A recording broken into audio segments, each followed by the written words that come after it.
നിങ്ങൾ വലിയ മനുഷ്യനാണ്. നിങ്ങളുടെ ഹൃദയവിശാലതയൊന്നും എനിക്കില്ല. ഞാൻ വെറും ഒരു സാധാരണക്കാരനാണ്. എന്റെ ഭാര്യയും മക്കളും അടങ്ങുന്ന ഒരു കൊച്ചു ലോകം, അതാണ് എന്റെ കുടുംബം. അതിനപ്പുറത്തേക്കൊരു ലോകം ഞാൻ സ്വപ്നം പോലും കണ്ടിട്ടില്ല. ആ സ്വകാര്യതയിലേക്ക് ക്ഷണിക്കപ്പെടാതെ ഒരു അതിഥി വന്നു. ഞങ്ങളുടെ കുടുംബം ശിഥിലമാക്കാൻ കെൽപ്പുള്ളൊരു അതിഥി. ഞങ്ങളുടെ യാചനകളൊന്നും അവൻ ചെവിക്കൊണ്ടില്ല. എന്ത് ചെയ്യണമെന്നറിയാതെ നിന്ന വെപ്രാളത്തിൽ പറ്റിയ ചെറിയൊരു കയ്യബദ്ധം.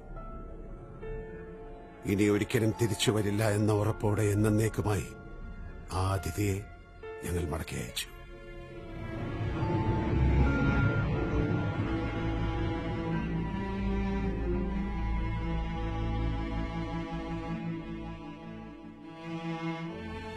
മനഃപൂർവ്വം അല്ലെങ്കിൽ കൂടി നിങ്ങളുടെ ചില സ്വപ്നങ്ങൾ ഞങ്ങൾ തകർത്തു.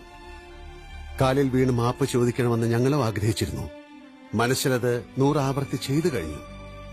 അല്ലാതെ ഞങ്ങളെ കൊണ്ടാവില്ലല്ലോ. എല്ലാവർക്കും എന്ന പോലെ എനിക്കും എന്റെ കുടുംബം വലുതാണ്. അത് തകരാതിരിക്കാൻ ഞാൻ എന്തും ചെയ്യും. അവിടെ എന്റെ മുന്നിൽ ശരികൾ മാത്രമേ ഉള്ളൂ. ഞങ്ങളോട് പൊറുക്കണം.